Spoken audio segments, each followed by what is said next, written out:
Do you think the Earth would still be habitable by 2050? Europe is currently suffering a prolonged heat wave, with temperatures reaching 38 degrees. In 2020, the worst bushfire disaster in decades tore through Australia. 2021 saw the North American winter storm wiping out major infrastructure and causing power outages. The ends justify the means, a phrase commonly used in line with utilitarianism, the belief that only the outcome matters, disregarding the methods we apply. Let's say a small town is filled with a majority group A and a minority group B. If the removal of minority group B raises happiness overall, utilitarianism believes that is the appropriate cost of action. But what does this have to do with environmentalism? The threat that our planet will one day be uninhabitable is a very scary thought for many, especially for those who will grow up to face such a reality. We see so many governments failing to reach climate goals, or even outright rejecting them, and conglomerates attempting to leech off these fears through greenwashing.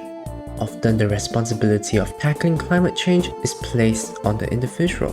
We feel that many authority figures brush off these issues as they won't be living in such a world. We start to feel hopeless, stressed, desperate. We try to be civil, right? Environmental activism and discussions have gotten us nowhere. There are even climate change deniers now. The House police were looking for was actually across the street.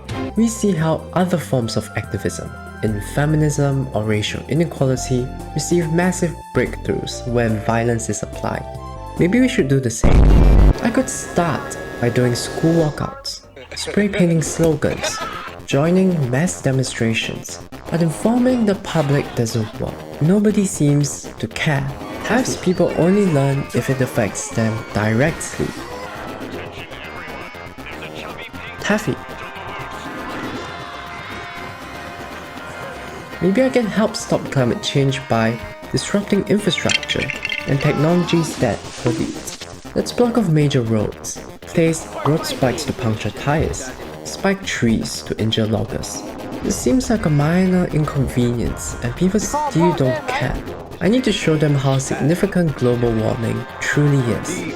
Bombing attempts, death threats, destruction of property using arson. It's an organization called the Sea Shepherds that use violence against controversial fishing and whaling. Are these actions right? It's a really noble mission, and there will be obstacles.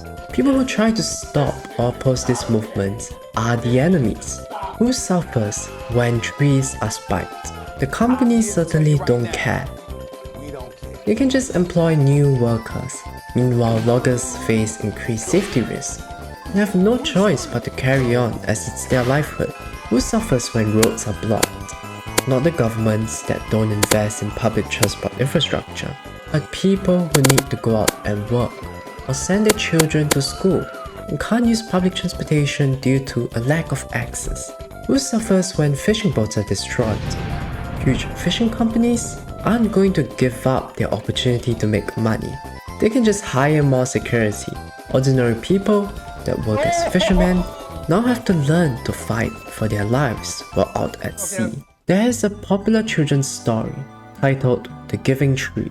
A tree offers all its resources to a boy, while the boy only visits the tree for his material needs. Eventually, the tree is reduced to a stump, and both parties, growing old, reflect on their respective giving and taking nature. One interpretation of this story is to draw parallels with how we are currently treating the planet.